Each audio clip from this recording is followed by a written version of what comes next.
Hello learners, welcome back to our MySQL course.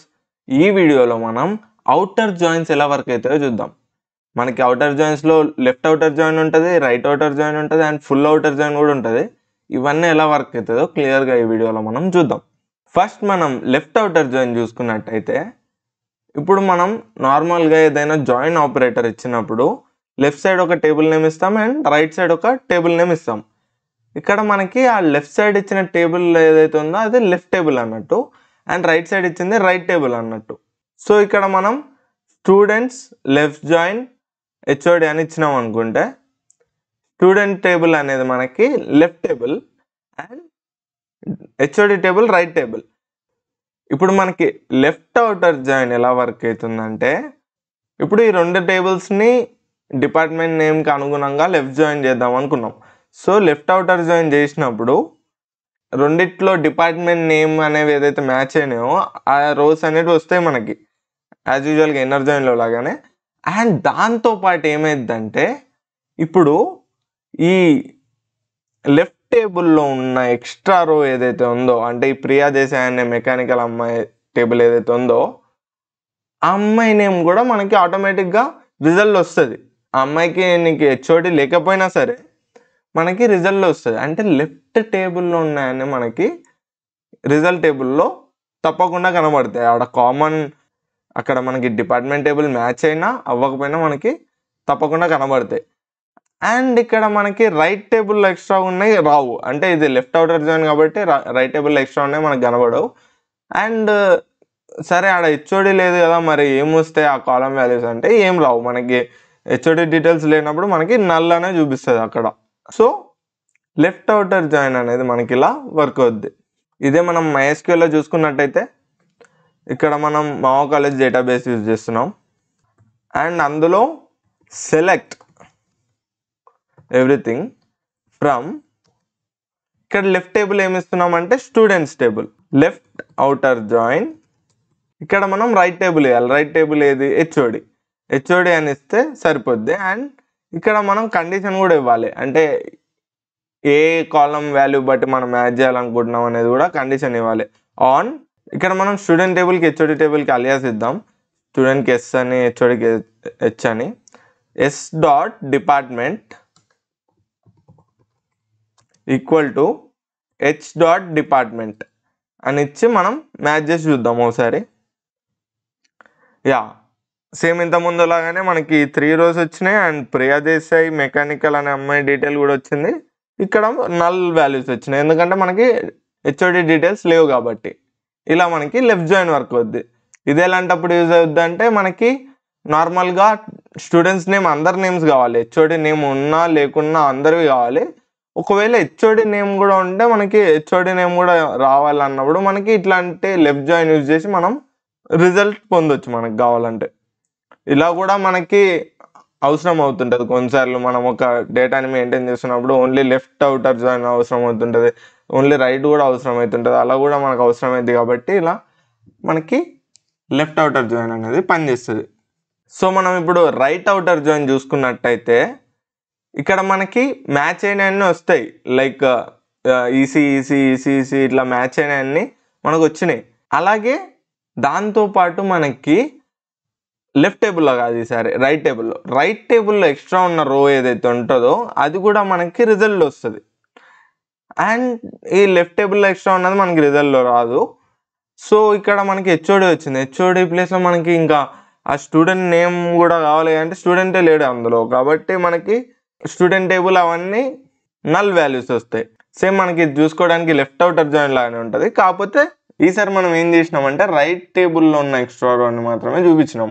అంటే ఇక్కడ మనకి డిపార్ట్మెంట్స్ అన్నీ కనబడుతున్నాయి, డిపార్ట్మెంట్స్ హెచ్ఓడి నేమ్స్ అనేవన్నీ కనబడుతున్నాయి. స్టూడెంట్స్ ఉన్నా లేకున్నా అది మనకి అది వేరే విషయం. సో ఇక్కడ మనకి డిపార్ట్మెంట్ టేబుల్లో ఉన్న డేటా అనేది మనకి రిటైన్ అవుతుంది తప్పకుండా. ఇదే మనం MySQLలో చూసుకున్నట్టయితే, ఇక్కడ లెఫ్ట్ అని ఇచ్చే బదులు రైట్ అని ఇస్తే సరిపోద్ది. ఇక్కడ రైట్ అని ఇస్తున్నాం అంటే అర్థం ఏంటంటే, హెచ్ఓడి టేబుల్లో ఉండే రోస్ అన్నీ ఉండాలి మనకి రిజల్ట్లో, మ్యాచ్ అయినవి ఉండాలి, దాంతోపాటు ఇందులో ఉన్న ఎక్స్ట్రా కూడా ఉండాలి. స్టూడెంట్ టేబుల్లో లేకున్నా పర్లేదు అన్నట్టు. సో ఇప్పుడు మనం ఎగ్జిక్యూట్ చేసి చూస్తే సేమ్ అలాగే మనకి మ్యాచ్ అయిన 3 రోస్ కనబడుతున్నాయి ఇక్కడ. అండ్ ఇక్కడ ఎక్స్ట్రాగా ఏదైతే ఉందో విక్రమ్ చటర్జీ అనేది, అంటే హెచ్ఓడి నేమ్ డిపార్ట్మెంట్ ఏదైతే ఉందో అది కూడా కనబడుతుంది. ఇక్కడ మనకు ఆ స్టూడెంట్ అక్కడ ఎవరు లేరు కాబట్టి నల్ అని కనబడుతుంది. ఇది మనం ఎలాంటప్పుడు యూజ్ చేస్తామంటే ఎప్పుడైతే డిపార్ట్మెంట్ అవసరమో, అంటే డిపార్ట్మెంట్ అండ్ అతని హెచ్ఓడి నేమ్స్ అన్ని పక్కా ఉండాలి మనకి రిజల్ట్లో. ఒకవేళ స్టూడెంట్స్ నేమ్ లేకున్నా పర్లేదు, కావాలంటే యాడ్ చేసుకున్న తర్వాత అనుకున్నప్పుడు అట్లాంటప్పుడు మనం ఇలా రైట్ అవుటర్ జాయిన్ యూజ్ చేసి, సో ఇలాగే మనం వేరే టేబుల్స్లో కూడా ట్రై చేసి చూడొచ్చు. ఇప్పుడు మనం మావో కంపెనీ అనే డేటాబేస్ యూజ్ చేద్దాం. అందులో మనం ఎంప్లాయీ టేబుల్ని డిపార్ట్మెంట్ టేబుల్ని జాయిన్ చేద్దామని అనుకుంటున్నాం. సో ఈ ఎంప్లాయీకి ఈ అని అలియాస్ ఇద్దాం. ఈడ మనం డిపార్ట్మెంట్స్ డి అని అలియాస్ ఇద్దాం. ఇక్కడ ఎక్కడైతే ఈ టేబుల్లో ఉన్న డిపార్ట్మెంట్ అనేది డి టేబుల్లో ఉన్న డిపార్ట్మెంట్ నేమ్కి ఈక్వల్ అవుతుందో అలా మనం జాయిన్ చేద్దామని అనుకుంటున్నాం. ఇప్పుడు జాయిన్ చేసి చూస్తే ఇక్కడ మనం చూసుకోవచ్చు, మనకి ఇక్కడ అందరు నేమ్స్ వచ్చినాయి. రాజేష్ శర్మ, ప్రియా సింగ్, అమిత్ పటేల్, స్నేహ దేశాయ్ ఇవన్నీ వచ్చినాయి. కానీ ఇక్కడ చూసుకున్నట్టయితే ఈ పైన ఫస్ట్ రో ఏదైతే ఉందో ఇది నల్ అని వచ్చింది. అంటే ఇక్కడ ఈ డిపార్ట్మెంట్కి సంబంధించిన వాళ్ళు, అంటే క్లౌడ్ కంప్యూటింగ్లో మనకి క్లౌడ్ కంప్యూటింగ్ అనే డిపార్ట్మెంట్ ఉంది, కానీ ఇందులో అసలు ఎవరు లేరు మనకి. కాబట్టి ఇక్కడ మనకి నల్ వచ్చింది. ఇక్కడ మనకి డిపార్ట్మెంట్ నేమ్ మ్యాచ్ అయ్యేది ఏది లేదు మనకి ఎంప్లాయీ టేబుల్లో, కాబట్టి నల్ వచ్చింది. ఇక్కడ రైట్ అవుటర్ జాయిన్ చేసినాం, అంటే డిపార్ట్మెంట్స్ అన్నీ మనకు ఉండాలి పక్క, ఆ రోస్ అన్నీ పక్కా ఉండాలి. ఒకవేళ దానికి మ్యాచ్ అయ్యే వాల్యూ లేకున్నా అది ఒక్కసారి ఇలా కనబడి మనకి నల్ అన్న చూపించాలి. కాబట్టి మనకి ఇలా చూపిస్తుంది రైట్ అవుటర్ జాయిన్. ఇప్పుడు మనం లెఫ్ట్ అవుటర్ జాయిన్ ట్రై చేసి చూద్దాం. లెఫ్ట్ అవుటర్ జాయిన్ ట్రై చేసి చూస్తే మనకి రిజల్ట్లో అందరు ఎంప్లాయీస్ నేమ్స్ వచ్చినాయి. ఇక్కడ అందరు నేమ్స్ వచ్చినాయి. అండ్ ఇక్కడ మనం చూసుకున్నట్టయితే లాస్ట్ అమ్మాయి ఎవరైతే ఉన్నారో సాక్షి శర్మ, ఆమె ప్రాంప్ట్ ఇంజనీరింగ్ డిపార్ట్మెంట్కి సంబంధించిన ఆమె. అండ్ ఇక్కడ మనం చూసుకున్నట్టయితే ఆ కంపెనీలో అసలు ప్రాంప్ట్ ఇంజనీరింగ్ డిపార్ట్మెంట్ ఉన్నా సరే దాని డీటెయిల్స్ అనేవి మనకి ఏం లేవు. కాబట్టి ఇక్కడ మనం డిపార్ట్మెంట్ టేబుల్ ఏదైతే స్టార్ట్ అవుతుందో చూసుకుంటే ఇవన్నీ మనకి నల్ వాల్యూస్ కనబడుతున్నాయి. ఇలా మనకి left outer join, right outer join work అవుతాయి. అండ్ ఈ రెండు కాకుండా మనకి ఫుల్ అవుటర్ జాయిన్ అనేది ఉంటుంది. ఫుల్ అవుటర్ జాయిన్ ఎలా వర్క్ అవుతుంది అంటే ఇక్కడ మనం చూసుకోవచ్చు 2 టేబుల్స్ ఉన్నాయి. ఇక్కడ మనకి కామన్గా మ్యాచ్ అయినవన్నీ మనకి రిజల్ట్లో వస్తాయి. అండ్ దాంతోపాటు లెఫ్ట్ టేబుల్లో ఎక్స్ట్రా ఉన్న రోస్ ఏవైతే ఉంటాయో అవి కూడా మనకి రిజల్ట్లో వస్తాయి. అండ్ అక్కడ వాల్యూస్ ఏవైతే ఉండాలో, అంటే ఇప్పుడు అక్కడ డిపార్ట్మెంట్ డీటెయిల్స్ లేవు కాబట్టి మనకి ఈడ నల్ అని వచ్చినాయి ఆడ. అండ్ అలాగే మనకి రైట్ టేబుల్లో ఉన్నాయి కూడా మనకి రిజల్ట్లు వస్తాయి. అంటే ఇక్కడ ఏ డిపార్ట్మెంట్ డీటెయిల్ కానీ ఏ స్టూడెంట్ డీటెయిల్ అనేది మనకి ఇక్కడ మిస్ అవ్వట్లేదు, చూసుకోవచ్చు మనం. అండ్ ఇక్కడ స్టూడెంట్ లేడు కాబట్టి ఇక్కడ మనకి నల్ అని కనబడుతుంది. ఇలా మనకి ఫుల్ అవుటర్ జాయిన్ వర్క్ అవుద్ది. అదే మనం MySQLలో చూసుకున్నట్టయితే మనకి ఫుల్ అవుటర్ జాయిన్కి సపరేట్ సింటాక్స్ ఏమి ఉండదు. సో మనం ఏం చేయాలంటే లెఫ్ట్ అవుటర్ జాయిన్ చేస్తే వచ్చిన రిజల్ట్ని, రైట్ అవుటర్ జాయిన్ చేస్తే వచ్చిన రిజల్ట్ని, 2 టేబుల్స్ని యూనియన్ చేసుకొని చూసుకుంటే మనకి ఫుల్ అవుటర్ జాయిన్ రిజల్ట్ వచ్చినట్టే. సో దాన్ని మనం ఎలా చేయాలంటే ఇప్పుడు ఈ సెలెక్ట్ స్టేట్మెంట్ వల్ల లెఫ్ట్ అవుటర్ జాయిన్ రిజల్ట్ వస్తుంది. ఇక్కడ చూసుకోవచ్చు ఇది లెఫ్ట్ అవుటర్ జాయిన్ రిజల్ట్, కానీ ఇందులో ఇంకో రో మిస్ అవుతుంది. అంటే ఫుల్ అవుటర్ జాయిన్ రావాలి కాబట్టి ఇంకో రో మిస్ అవుతుంది. సో రైట్ అవుటర్ జాయిన్లో వచ్చిన రిజల్ట్ కూడా యూనియన్ చేస్తే మనకి ఆ రో అనేది కవర్ అయిపోతుంది ఇప్పుడు. అండ్ ఈ రిజల్ట్కి మనం రైట్ అవుటర్ జాయిన్ రిజల్ట్ అనేది యూనియన్ చేయాలి. యూనియన్ కింద మనం రైట్ అవుటర్ జాయిన్ రిజల్ట్ ఇస్తున్నాం, అంటే సేమ్ ఇదే కాపీ చేసి మనం కింద పేస్ట్ చేసినా సరిపోతుంది. ఇక్కడ లెఫ్ట్ బదులు రైట్ అని పెట్టేసేద్దాం. ఇక్కడ మనకి లెఫ్ట్ అవుటర్ జాయిన్ యొక్క రిజల్ట్ ఇది, అండ్ ఇది రైట్ అవుటర్ జాయిన్ యొక్క రిజల్ట్. ఈ 2 రిజల్ట్ టేబుల్స్ని యూనియన్ చేసుకొని మనం చూసుకుంటున్నాం. ఎగ్జిక్యూట్ చేసి చూద్దాం.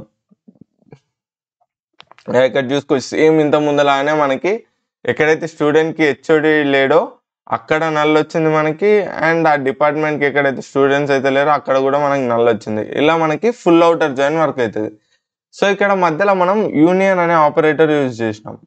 అది దేనికి 2 రిజల్ట్ టేబుల్స్ని యూనియన్ చేసి చూసుకోవడానికి మనం యూజ్ చేసినాం. అది ఎలా వర్క్ అవుతుంది అంటే ఎప్పుడైనా ఏదైనా రెండు result tables same number of columns ఉండి, అంటే ఇప్పుడు మనకి లెఫ్ట్ అవుటర్ జాయిన్లో సేమ్ నెంబర్ ఆఫ్ కాలమ్స్ ఉన్నాయి మనకి, అండ్ అలాగే రైట్ అవుటర్ జాయిన్లో కూడా మనకి సేమ్ నెంబర్ ఆఫ్ కాలమ్స్ ఉన్నాయి. కాబట్టి అవి రెండు యూనియన్ చేయగలిగే టేబుల్స్ అన్నట్టు. యూనియన్ అంటే ఏం లేదు, మనకి ఈ రోస్ ఏవైతే ఉన్నాయో ఆ రోస్తో పాటు ఇంకా యూనియన్ చేసిన టేబుల్ ఏదైతే ఉంటుందో సెకండ్ టేబుల్, ఆ రోస్ కూడా మనకి యాడ్ అయిపోతాయి. అంటే ఫస్ట్ రోలో వచ్చిన రోస్తో పాటు ఈ రోస్ కూడా యాడ్ అయిపోతాయి. అండ్ డూప్లికేట్స్ ఏమైనా ఉంటే అవి వెళ్ళిపోతాయి. అంటే సేమ్ సెట్స్లో యూనియన్ ఎలా చేస్తామో సేమ్ అలాగే ఇది వర్క్ అవుతుంది. కామన్ ఉన్నవి మళ్ళీ మళ్ళీ కనబడవు, సింగిల్ టైమే కనబడతాయి. అంటే ఈ ఫస్ట్ 3 రోస్ ఏవైతే ఉన్నాయో అవి మనకి లెఫ్ట్ అవుటర్ జోన్లో కామన్ ఉన్నాయి, రైట్ అవుటర్ జోన్లో కామన్ ఉన్నాయి. కాబట్టి అవి మళ్ళీ మళ్ళీ ఏం కనబడవు, ఒకటేసారి కనబడతాయి ఈ 3 రోస్. కానీ ఇక్కడ రైట్ అవుటర్ జాయిన్లో ఉన్నాయి యాడ్ అయిపోతాయి, అండ్ లెఫ్ట్ అవుటర్ జాయిన్లో ఉన్నాయి మాత్రమే కూడా యాడ్ అయిపోతాయి. ఓవరాల్గా మనకి యూనియన్ ఇలా వర్క్ అవుతుంది. కావాలంటే మనం ఇంకా 2 టేబుల్స్ యూజ్ చేసి యూనియన్ ఎలా వర్క్ అవుతుందో చూడవచ్చు ఇక్కడ. సో ఇక్కడ మనం శాంపుల్ డేటాబేస్ యూజ్ చేస్తున్నాం. ఆ శాంపుల్ డేటాబేస్లో ఉన్న మోర్ ప్రాజెక్ట్స్ అనే 2 టేబుల్స్ ఉన్నాయి. ఆ రెండింటి యూనియన్ ఎట్లా వర్క్ అవుతుందో చూద్దాం. ఇప్పుడు నార్మల్గా మన శాంపుల్ డేటాబేస్ యూజ్ చేసి ప్రాజెక్ట్స్ టేబుల్ చూసుకుందాం ఫస్ట్. ఇక్కడ మనం చూసుకోవచ్చు 5 ప్రాజెక్ట్స్ ఉన్నాయి మనకి. ప్రాజెక్ట్ ఐడి 1 to 5 ఉండి ఇట్లా 5 ప్రాజెక్ట్స్ ఉన్నాయి మనకి. ఇక్కడ డిపార్ట్మెంట్ ఐడి అంటే అది ఏ డిపార్ట్మెంట్ సంబంధించిందని ఉన్నాయి, ఇక్కడ ప్రాజెక్ట్ స్టేటస్ ఐడి ఇవన్నీ ఉన్నాయి. అలాగే మనం సెకండ్ అది కూడా చూసుకుందాం. సెకండ్ టేబుల్లో మనకి ఇక్కడ డీప్ లెర్నింగ్ అని ఇలా 5 డిఫరెంట్ ప్రాజెక్ట్స్ ఉన్నాయి ఇక్కడ మనకి. ఈ రెండింటి యూనియన్ చేస్తే ఏమవుతుందంటే ఈ టేబుల్లో ఉన్న ప్రాజెక్ట్స్ అండ్ నెక్స్ట్ టేబుల్లో ఉన్న ప్రాజెక్ట్స్ యూనియన్ అయ్యి మనకు వస్తాయి. ఇక్కడ చూసుకున్నట్టయితే రెండిట్లో కాలమ్స్ అనేవి మనకి సేమ్ ఉన్నాయి కాబట్టి మనం యూనియన్ చేయగలుగుతున్నాం. ఇక్కడ మనం చూసుకోవచ్చు ప్రాజెక్ట్ ఐడి 1 to 5 వచ్చినాయి, మళ్ళీ 1 to 5 అనేవి వచ్చినాయి. ఇక్కడ నేమ్స్ అనేవి చూసుకోవచ్చు, డిఫరెంట్ ప్రాజెక్ట్స్ ఉన్నాయి ఇవన్నీ. ఇలా మనకి యూనియన్ వర్క్ అవుతుంది. అండ్ ఇక్కడ ఓన్లీ మనం project ID and project name ఒకటే చూసుకోవాలన్నా చూసుకోవచ్చు. కానీ ఇక్కడ మనం 2 టేబుల్స్ యూనియన్ చేస్తున్నాం కాబట్టి 2 టేబుల్స్ యొక్క రిజల్ట్లో మనకి సేమ్ కాలమ్స్ రావాలి. సో ఇక్కడ కూడా మనం ప్రాజెక్ట్ ఐడి ప్రాజెక్ట్ నేమ్ మాత్రమే ఇద్దాం. ఇప్పుడు ఇది వర్క్ అవుద్ది, మనకి ఎలాంటి ఇష్యూ ఉండదు. అండ్ ఇప్పుడు ఇక్కడ ప్రాజెక్ట్ నేమ్ ఇవ్వకుండా ఓన్లీ ప్రాజెక్ట్ ఐడి ఇస్తే ఏమవుద్దో ఒకసారి పాజ్ చేసి గెస్ చేసి చూడండి. సో మీరు యాజ్ యూజువల్గా 1 to 5 వచ్చి మళ్ళీ 1 to 5 వస్తాయని అనుకోవచ్చు. కానీ ఒకసారి ఎక్స్క్యూట్ చేసి చూస్తే ఓన్లీ 1 నుండి 5 వరకే వచ్చినాయి, మిగతా రాలేదు. ఎందుకంటే యూనియన్ చేసినాక డూప్లికేట్ వాల్యూస్ అనేది తీసేస్తాయి యూనియన్ ఆపరేటర్. సో మనకి 1 to 5 మళ్ళీ డూప్లికేట్ అన్నట్టు, అప్పుడు రిజల్ట్ మాత్రమే చూసుకుంటున్నాం మనం. ఇక్కడ మనకి ప్రాజెక్ట్ నేమ్ డిఫరెంట్ ఉంది కానీ దాంతో ఫరక్ ఉండదు, మనకి ఓన్లీ రిజల్ట్ టేబుల్స్ యొక్క యూనియన్ అనేది. కాబట్టి ఇక్కడ మనం చూసుకుంటే డూప్లికేట్ వాల్యూస్ని తీసేసి ఓన్లీ యూనిక్గా ఉన్న వాల్యూస్ని మాత్రమే మనకి రిజల్ట్లో చూపిస్తుంది. ఇలా మనకి యూనియన్ ఆపరేటర్ వర్క్ అవుద్ది. ఈ వీడియోలో మనం లెఫ్ట్ అవుటర్ జాయిన్ చూసుకున్నాం, రైట్ అవుటర్ జాయిన్ చూసుకున్నాం, అలాగే ఫుల్ అవుటర్ జాయిన్ కూడా చూసుకున్నాం. దాంతోపాటు యూనియన్ ఆపరేటర్ ఎలా వర్క్ అవుతుందో కూడా ఈ వీడియోలో మనం క్లియర్గా చూసుకున్నాం. సో నెక్స్ట్ వీడియోకి వెళ్ళే ముందు మీకు క్వైరీ ఇస్తాను, ట్రై చేయండి. ఇప్పుడు ఇంతకుముందు ఎలాగైతే full outer join union operator use చేసి కనుక్కున్నామో అలాగే ఎంప్లాయీ టేబుల్ డిపార్ట్మెంట్ టేబుల్ యొక్క ఫుల్ అవుటర్ జాయిన్ కనుక్కొని ఆ క్వైరీని కమెంట్ సెక్షన్లో కమెంట్ చేయండి. That's it guys. And as యూజువల్గా లైక్, షేర్, సబ్స్క్రైబ్ మర్చిపోకండి. See you in next video.